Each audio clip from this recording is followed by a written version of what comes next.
Coucou toi, j'espère que tu vas super bien aujourd'hui. Aujourd'hui, ça va être une vidéo un petit peu particulière parce que, on le sait, mais on n'en parle pas toujours, que des fois, ça ne se passe pas super bien quand on lit le tarot. Ou que des fois, on fait un tirage de tarot et que ça nous laisse sérieusement un goût amer. Enfin, ça ne s'est pas passé exactement comme on l'espérait. Donc, je voulais te livrer ici un peu mon expérience là-dessus et te donner peut-être quelques conseils aussi. Si tu me suis sur Instagram, tu sais que je fais assez régulièrement les challenges de quelqu'un qui s'appelle Lionheart et qui propose des challenges mensuels que j'adore, hein, j'adore vraiment ce qu'il fait. Et le dernier que j'ai fait avec lui, c'était en février et c'était un challenge qui s'appelait Kindred Spirit. Donc, je ne sais pas comment on traduit Kindred Spirit, ça peut être les âmes sœurs ou bien notre famille d'âmes ou nos esprits apparentés. Et j'ai travaillé avec le Urban Tarot déjà pour toute cette période-là. Et j'avais pas anticipé ça. Attends, je te montre le Urban Tarot, qui est par ailleurs vraiment un jeu que j'adore. Mais c'est un jeu qui est déjà assez trash dans ses visuels. Il n'y a pas de sang ni rien, c'est pas ça, mais c'est très brut. Voilà, c'est très très brut. Attends, je te montre ça. C'est très urbain. Et il y a un truc un peu acéré, tu vois. Et tu sens vraiment le côté joyeux entre êtres humains des fois. Et le côté très brutal de la ville. On est vraiment à New York. On est vraiment dans un univers très urbain. Très peu ésotérique, justement. Tu vois, c'est pas aquarellisé comme jeu, on va dire. Et en fait, j'avais pas anticipé l'effet que me ferait ce jeu sur du très long terme. Ça m'est déjà arrivé de l'avoir dans des tarot challenge, mais c'était plus des tarot challenge où je mêlais plusieurs jeux ensemble et du coup, c'était juste une carte avec ce jeu-là en plus de jeux divers en fait. Mais là, l'utiliser seul en utilisation quotidienne, je me suis sentie mal à l'aise au bout d'un moment.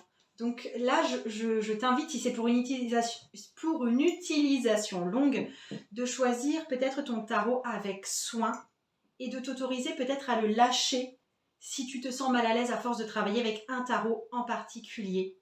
Et là, je me suis rendu compte, hein, au bout de, je sais pas, 10 jours, je me suis rendu compte que c'était chaud de travailler au quotidien avec des tirages des fois à 3, 4 cartes avec ce tarot. Et j'ai persévéré parce que j'ai fait ma marque tête de mule et que moi, quand je suis partie dans un truc, je lâche pas l'affaire, quoi. Hors de question que je lâche l'affaire. Et c'est pas forcément la meilleure chose à faire non plus. Et ensuite, ce qui s'est encore mal passé là-dessus, enfin mal passé, c'est un tirage de tarot, hein, on s'entend, hein, personne n'est venu me taper dessus. C'était un tarot, donc Kindred Spirit, qui amenait à contacter certains ancêtres. Et en fait, ça m'a amené à identifier et à connecter avec des ancêtres à un moment où personnellement j'en avais pas besoin et où j'étais pas dans cette démarche-là. Et je suis tombée sur 3, parce qu'il y a une technique d'identification des ancêtres que moi je développe en plus de mon côté parce que ça m'arrive souvent de travailler en fait en ancestral. Mais là, c'est tombé un peu comme un cheveu sur la soupe. Je pense que ça ne matchait pas avec mon énergie du moment. Je suis tombée sur 3 ancêtres oubliés en fait de ma famille. Des ancêtres dont on ne parle pas beaucoup, des ancêtres qui sont sortis de ma famille un peu, ou tu vois, quand on dresse l'arbre familial, c'est ceux qu'on a tendance à un peu zapper. Et dans les messages que je recevais, ils avaient soif de se faire entendre. Et ils avaient soif que je prenne peut-être la parole pour eux ou que je rétablisse une forme de justice pour eux. Et c'était une énergie qui ne collait mais pas du tout avec mon énergie à moi. Et j'avais pas envie de leur répondre à ce moment-là. J'avais pas envie de répondre à cette demande-là à ce moment-là. Et en fait, je savais tout à fait que c'était pas OK pour moi. Et je me suis quand même laissée embarquer parce que, pour moi, quand on part dans un tarot challenge, on y reste. Et comme j'ai dit, des fois, je suis vraiment binaire, quoi. Il y a un truc, j'y suis ou j'y suis pas, quoi. Mais le conseil que je vous donne à vous, c'est que si vous le sentez pas, si c'est pas OK, vous arrêtez. Ou si c'est pas OK avec les expériences que vous propose, même, tu vois, une expérience que quelqu'un d'autre te propose, un énergéticien, un thérapeute, vous êtes dans votre droit au consentement ou au non-consentement. Vous avez le droit de dire non. Et je me suis rendu compte que j'avais un peu excédé mon propre consentement énergétique, en fait.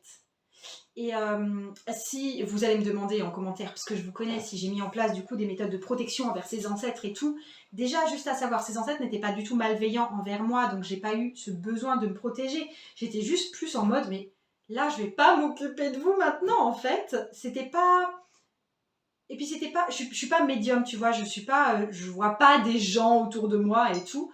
Mais par contre, les messages du tarot étaient vraiment tournés en ce sens-là. Et du coup, j'ai juste eu à écrire dans mon journal, et c'est, tu vois, c'est une sorte d'affirmation qui pose une limite saine autour de soi. De là, j'ai pas envie de répondre à ces questions-là, je n'ai pas envie de faire ce genre de choses, et je n'ai pas envie d'être dans ce dialogue-là.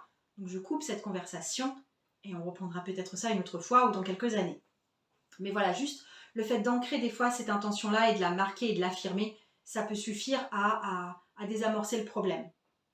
Et autre problème auquel j'ai été confrontée, je te raconte une autre expérience un peu négative là, avec le tarot, c'est la question de lire l'avenir quand on n'est pas doué pour lire l'avenir, d'accord? Ou même si on est doué pour lire l'avenir, parce que je me demande quel but ça a tout ça. En fait, ce qui s'est passé, pareil, c'était au sein d'un tarot challenge, et il y avait une carte qui était clairement tirée en prédictif, chose que d'habitude je ne fais pas, ou alors très très peu, ou de façon très très dirigée, tu vois. Donc c'était voilà, un truc qui va arriver et qui risque de m'impacter, et je tire un 8 de coupe. Et du coup, j'étais en mode, mais qu'est-ce que ça veut dire ce 8 de coupe? Pour moi, le 8 de coupe, ça, dans le tirage et comment je le ressentais aussi, comment ça vibrait, ça évoquait une séparation ou peut-être même une mort, la mort de quelque chose. Et, et en même temps, qui n'était pas tellement grave, tu vois, c'était pas toute ma vie n'allait pas s'effondrer. Donc c'était pas, j'envisageais pas la mort de quelqu'un d'hyper proche de moi. Je me suis dit, mais peut-être que c'est mon arrière-grand-mère, ma grand-mère qui va décéder, parce que ma grand-mère est très très âgée et on s'attend à ce qu'un jour ça n'aille plus et qu'elle décède, et tu vois, ce serait quelque chose de relativement dans le continuum de la vie en fait. Ce serait pas, je serais très triste, mais ce serait pas vécu comme une catastrophe, comme si si mon conjoint ou un de mes enfants décédait, ça aurait pas du tout la même portée, ce serait plus dans une logique de vie. Donc je me suis demandé ça. Je me suis dit, mais est-ce qu'on parle de séparation éventuellement avec mon conjoint? Puis en fait, non, parce que, enfin, il n'y avait aucune raison qu'on se sépare. Enfin, vraiment, enfin voilà, ça, tout allait bien. Donc vraiment, j'étais en mode, ben voilà, séparation, ou deuil, ou ça va se passer, et quoi? Et je me suis même interrogée, tu vois, sur, mais à quoi ça sert de savoir ça? Parce que là, je suis en mode, quoi? Et en fait, ce qui s'est passé, c'est que le lendemain, mon fils, qui était en couple depuis... il venait de commencer ses études à la fac, et il était en couple avec une fille depuis sa seconde, depuis son entrée au lycée, et ils se séparaient. Et crababoum, tu vois, ils avaient pris un appartement ensemble et tout. Et je me suis dit, oh punaise, ok, c'est ça, bah merci, merci de la nouvelle, c'est ça, quoi. Et j'étais en mode, ok, ben, ça veut dire que dans ma prédiction, j'ai vu juste, j'ai bien vu séparation ou mort de quelque chose, ou tu vois, en même temps, pas si catastrophique que ça, parce que voilà, on est quand même tous vivants, on va quand même tous s'en sortir et la vie va continuer, mais quand même, ça a un sacré impact sur notre vie au quotidien.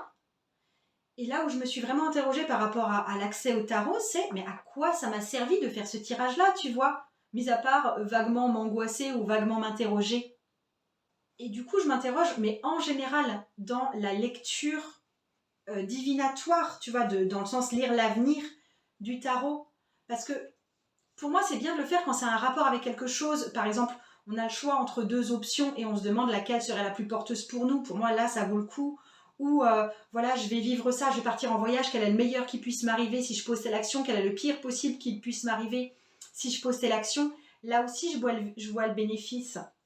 Mais sinon, juste lire l'avenir et ensuite subir l'avenir, je ne vois pas du tout l'intérêt.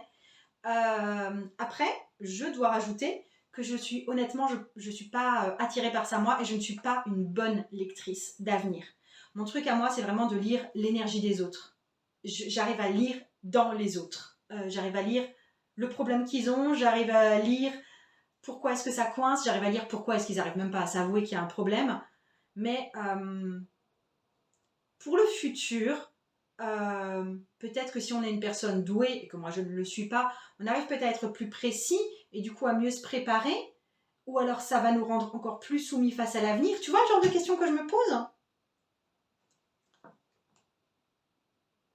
Et du coup, je préfère largement partir sur un tirage type comment faire pour que tel truc réussisse, ou comment faire pour que tel truc n'arrive pas, ou qu'est-ce qui se passe quand on fait ça, ou qu'est-ce qui a fait qu'on arrive à tel point.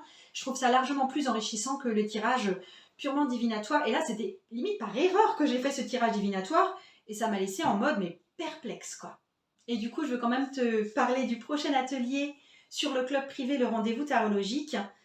Parce que justement, là, je parle de mon intuition qui marche super bien pour certaines choses, qui marche assez mal, comme je te dis, pour les lectures d'avenir.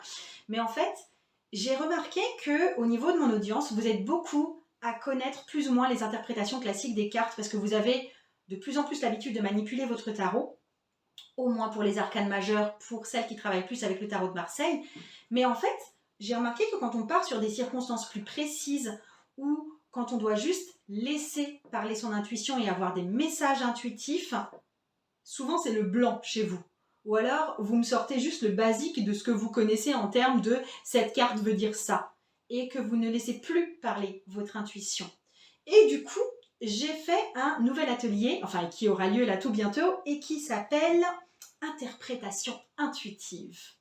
Et dans cet atelier, on va voir plusieurs choses. On va déjà voir pourquoi est-ce qu'on ne laisse pas parler son intuition en fait. Quels sont les freins à laisser parler son intuition? Je vais vous indiquer comment retrouver une fluidité intuitive quand vous lisez le tarot.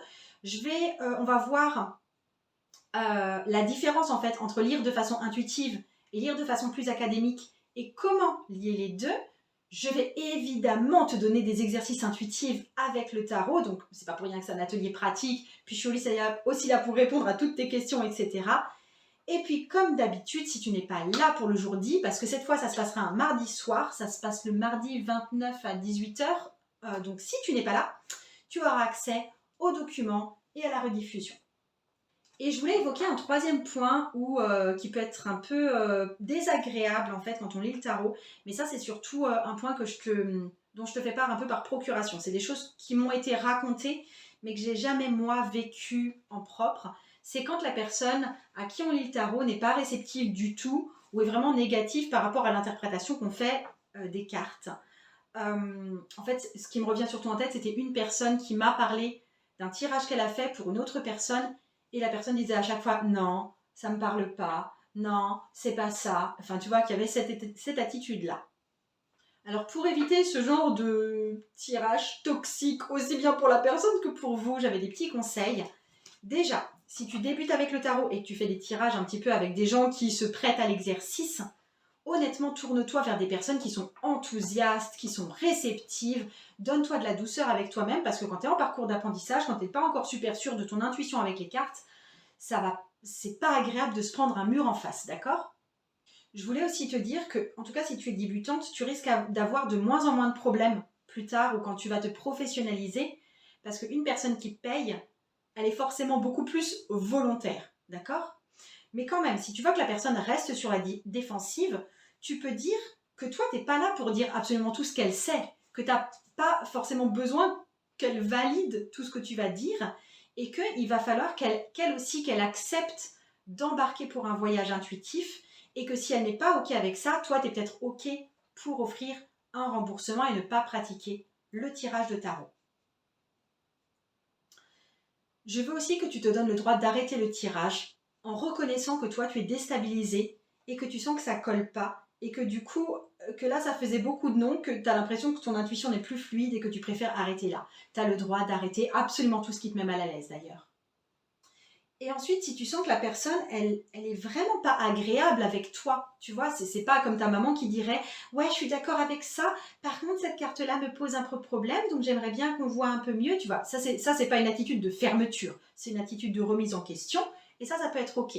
Mais si tu sens que la personne, elle fait juste blocus parce qu'elle a peut-être un peu envie de faire blocus, ou parce qu'elle est pas super OK finalement pour se faire tirer le tarot, tu peux mettre la personne vraiment face à ce qu'elle fait, tu peux le lui dire.